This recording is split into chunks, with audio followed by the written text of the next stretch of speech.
अक्सर हम सुनते हैं कि कर्म होता है, कर्म का फल मिलता है और कर्म का फल कैसे मिलता है ये हम नहीं जानते। कई लोग, कई ऋषि मुनि, कई इस प्रकार के व्यक्ति हमें कहते हैं, हमने सुना भी है कि कर्म जो है उसका फल हमें भुगतना पड़ता है। दोस्तों, मेरा नाम मोहन सिंह राठौड़ है। आप देख रहे हैं मोकाजी टीवी, मेरा यूट्यूब चैनल। और यदि अभी अभी तक आपने मेरे इस चैनल को सब्सक्राइब नहीं किया तो सब्सक्राइब कीजिए, लाइक कीजिए और शेयर कीजिए। और मैं जानकारी भरे वीडियोज़ के साथ साथ कुछ ऐसे वीडियोज़ भी लाता हूँ जो हमारे नैतिक जिम्मेवारी और संस्कारों के लिए बहुत ज़रूरी है। दोस्तों, मेरा नाम मोहन सिंह राठौड़ है और आप सुन रहे हैं मोकाजी टीवी। एक किस्सा है दोस्तों महाभारत में, जहाँ पर आपने शायद सुना होगा कि कौरव जो 100 भाई थे और उनके माता पिता अंधे थे। ये कहानी जुड़ी है उस समय के बहुत बड़े रहस्य से, जहाँ पर जब एक हंस और हंसनी जो है, एक पक्षी होता है, उनके 100 बच्चे होते हैं और उस समय पानी की कमी के कारण अकाल पड़ जाता है।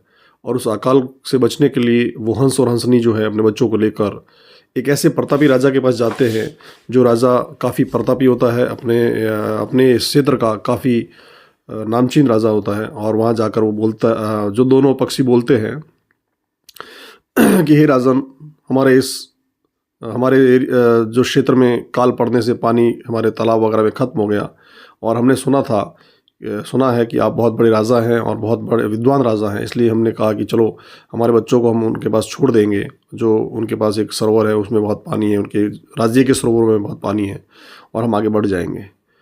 हम यहाँ नहीं रहेंगे, हमारे बच्चे यहाँ रहेंगे।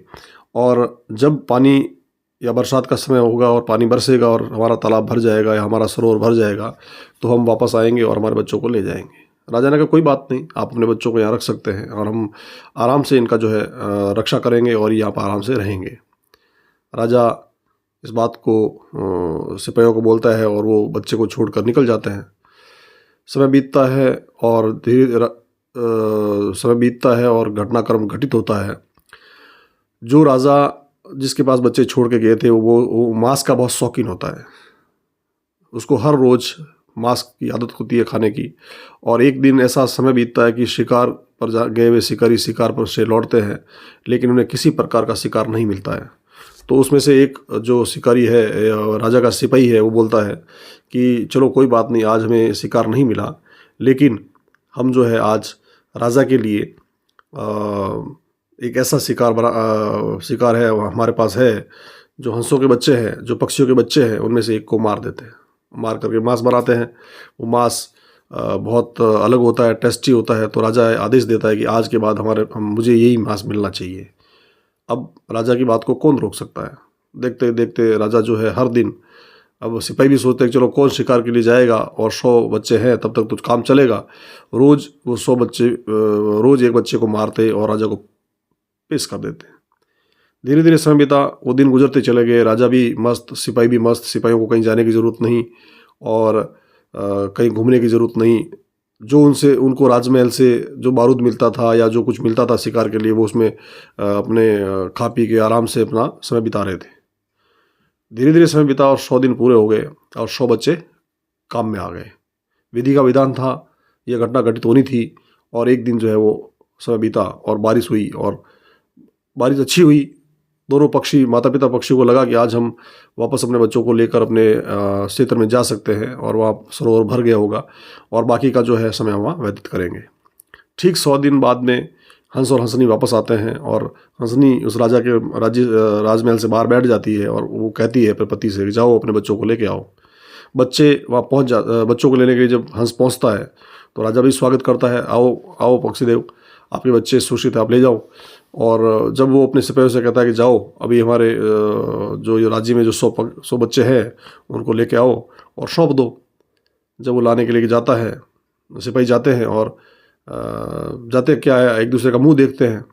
तो काफ़ी लंबा समय बीतता है और फिर वो हंस जो है वापस इस बात को दोहराता है कि राजन जल्दी करो, मेरी पत्नी बाहर बैठी है और बच्चों के लिए इंतज़ार कर रही है। हमें भी 100 दिन हो गए हैं और वो भी पत्नी जो है बच्चों के लिए बहुत ज़्यादा उत्साहित है। तब राजा के बार बार कहने पर सिपाही कहते हैं, हे राजन, वो बच्चे तो है ही नहीं। तो राजा एकदम अचंभित होता है, एकदम उसको झटका लगता है, बच्चे कहाँ गए। बोला हे राजन आप मांस के शौकीन हैं और हमने वो 100 बच्चे जो है आपको हर दिन एक बच्चा मार के मांस के लिए दिया और आपने खाया। यह सुनकर एकदम पक्षी बहुत ज़्यादा विचलित होता है और एकदम आवाज़ करता है, तो उसको सुनकर हंसनी भी वहाँ आती है। और जब इस बात का पता हंसनी को चलता है तो हंसनी कहती है हे राजन आपके पास हम विश्वास करके बच्चे छोड़ के गए थे और आपने हमारे विश्वास को तोड़ा है। आपने हमारे बच्चों का शिकार आपने आपने आपने हमारे बच्चों का शिकार करके और उसका मांस बना के खा गए। बहुत बड़ी वेदना के साथ हंस और हंसनी कहते हैं कि हे राजन जिस प्रकार आपने अंधे होकर अपने सिपाहियों के द्वारा मारे गए हमारे बच्चों को मांस के रूप में खाया, आपका वही आपकी भी वही हालत होगी। आपके वो 100 बच्चे आपके गर्भ से पैदा होंगे, रानी के गर्भ से पैदा होंगे और आपके बच्चों को लोग आपको मार देंगे और आपके आंखों के सामने मारेंगे, लेकिन आप अंधे होंगे और आपके बच्चे जो है आपके सामने मरेंगे, लेकिन आप कुछ नहीं कर पाओगे, देख भी नहीं पाओगे। जिस प्रकार हमने बच्चों को मरते हुए नहीं देखा, वैसे आपके बच्चे आपके राज्य में मरेंगे, लेकिन आप अपने बच्चों को देख नहीं पाएंगे। और वही जो कहानी है वो घटित होती है महाभारत में। और उसी कहानी में वो पिता होता है धृतराष्ट्र, वो माँ होती है गंधारी और वो बच्चे होते हैं 100 कौरव। यानी वो 100 कौरवों को जो है वही फल मिला। वो 100 कौरव जो है धृतराष्ट्र के सामने मरे और धृतराष्ट्र उनको आंखों से नहीं देख पाया। केवल संजय बताता था कि राजन आपका एक बच्चा आज खत्म हो गया है, एक बच्चा आज खत्म हो गया है। उसी का सबसे बड़ा भाई था दुर्योधन। तो दोस्तों कहानी का सारांश ये है कि हमें कोई कर्म ऐसा नहीं करना चाहिए, इतना घिनौना कर्म कभी नहीं करना चाहिए जहाँ पर किसी के अंश का विनाश हो और जिसके अंश के विनाश होने से वंश के विनाश के लिए एक ऐसा श्राप लगे। इस कहानी से यही सीख लेनी चाहिए कि महाभारत की उस कहानी से के द्वारा हमें सीखना चाहिए कि कोई भी कर्म हमारा उल्टा ना हो। धन्यवाद। जय हिंद, जय भारत। यदि आपको ये कहानी अच्छी लगे तो इसको शेयर कीजिए, लाइक कीजिए और ये चैनल आपको अच्छा लगे तो इसको सब्सक्राइब कीजिए ताकि अन्य वीडियो के लिए आप जो है यहाँ पर आएँ और बेल आइकन को प्रेस कर दीजिए ताकि मेरे हर नए वीडियोज़ का नोटिफिकेशन आप तक पहुँचे। धन्यवाद। जय हिंद, जय भारत।